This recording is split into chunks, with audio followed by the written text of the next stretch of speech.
पृथ्वी पर रहने वाले मनुष्यों की शक्तियाँ बहुत ही सीमित हैं, लेकिन कुछ जातियाँ ऐसी भी हैं जो देवताओं से नीचे लेकिन मनुष्यों से ऊपर मानी जाती हैं। यक्ष भी एक ऐसी ही जाति होती है और इन्हीं यक्षों की जो शक्ति है वो यक्षिणी कहलाती हैं। रामायण और पुराणों के अनुसार यक्षों की उत्पत्ति राक्षसों के साथ स्वयं परमपिता ब्रह्मा ने ही की है। जब ब्रह्मा जी ने जल की उत्पत्ति की थी तो उसकी रक्षा के लिए कुछ प्राणियों का निर्माण किया था और उनमें से ही सबसे पहले थे यक्ष और राक्षस। जब ब्रह्मा जी ने पूछा कि इस जल की रक्षा कौन करेगा, तो हेती और प्रहेती नामक दो प्राणियों ने उसकी रक्षा करने का प्रण लिया और इसलिए वे राक्षस कहलाए। ब्रह्मा जी से ही उत्पन्न एक अन्य जाति जिसने जल की पूजा और वृद्धि का प्रण लिया और जो कि यक्ष कहलाए। आगे चलकर इन्हीं यक्षों की शक्तियाँ यक्षिणियाँ कहलाईं। जब कुबेर यक्षों के राजा बने तब यह सभी यक्षिणियाँ उनकी अनुचरी बन गईं। आज भी यक्षिणियों को कुबेर की द्वारपाल के रूप में माना जाता है। यक्षिणियों का निवास पृथ्वी और पृथ्वी के निकट अन्य लोकों में भी है और वह इस पृथ्वी की सभी संपदाओं की रक्षा करती हैं।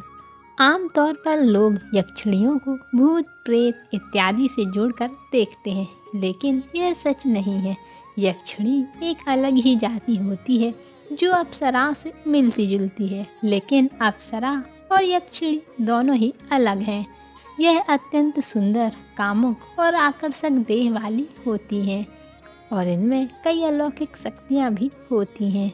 हिंदू धर्म में वैसे तो असंख्य यक्षिणियों का वर्णन मिलता है, लेकिन उनमें से 36 प्रमुख मानी जाती हैं और इन 36 यक्षिणियों में भी 8 सबसे प्रमुख हैं, जिन्हें अष्टयक्षिणी कहा जाता है। यह 8 मनुष्यों को वरदान या श्राप देने में सक्षम होती हैं। आमतौर पर यक्षिणियों को सौम्य, दयालु और अच्छे स्वभाव वाला बताया गया है, जो कि मनुष्यों की सहायता करती हैं, किंतु हमारे कई ग्रंथों में कई बुरी यक्षिणियों के बारे में भी बताया गया है। यह भी अन्य यक्षिणियों की भांति ही अति शक्तिशाली होती हैं। अति सुंदर होते हुए भी कई बुरी यक्षिणियाँ भयानक रूप में भी रहती हैं और मनुष्यों का अहित करती हैं और इन्हीं बुरी यक्षिणियों को आम भाषा में पिशाचिनी भी कहा जाता है। रामायण के अनुसार मारीच की माता ताड़का भी यक्षिणी ही थी, किंतु महर्षि अगस्त्य के श्राप के कारण वो राक्षसी बन गई। रामायण के बालकांड में बताया गया है कि ताड़का सुकेतु नामक यक्ष की पुत्री थी, जिसमें 1000 हाथियों का बल था और उसका आकार 1.5 योजन तक फैला था और पहले वह बहुत ही सुंदर थी, लेकिन महर्षि के श्राप के कारण राक्षस योनि में पहुंच गई और उसका रूप अत्यंत भयानक हो गया। यक्षिणियों के संदर्भ में दूसरी कथा भी कही जाती है।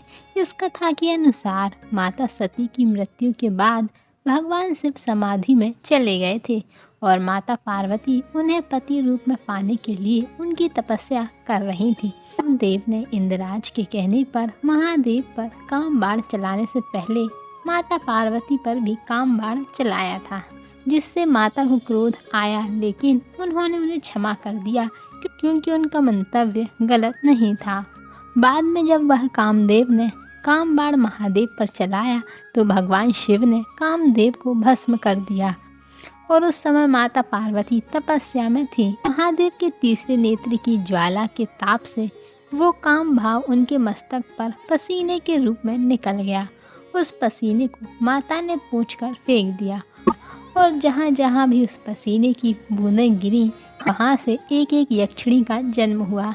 इसी कारण से वे सभी यक्षिणियाँ सदैव महादेव और महादेवी की सेवा में रहती हैं। जैसा कि यक्षिणियाँ माता के तेज से ही उत्पन्न हुई हैं, इसलिए उनमें भी असाधारण शक्तियाँ होती हैं और इसलिए वह कामुक देखने में सुंदर होती हैं। यक्षिणियाँ अपने कामुक स्वभाव के कारण यह गलती कर बैठी कि वह अपने पास उपस्थित ऋषियों को छूने लगी। जब ऋषियों ने क्रोध में आकर उन्हें श्राप दिया कि तुम लोग देवत्व से नीचे गिर जाओ। और फिर यक्षिणियाँ जब उनसे क्षमा याचना करने लगी, उस पर ऋषियों ने कहा कि तुम सब तब तक देवत्व को प्राप्त नहीं कर सकती जब तक कोई साधक तुम्हें सिद्ध ना कर ले। तभी से यह सभी यक्षिणियाँ इधर उधर भटक रही हैं और ऐसे साधक को खोजती हैं जो उन्हें सिद्ध कर सके, ताकि वे पुनः देवत्व को प्राप्त कर सकें।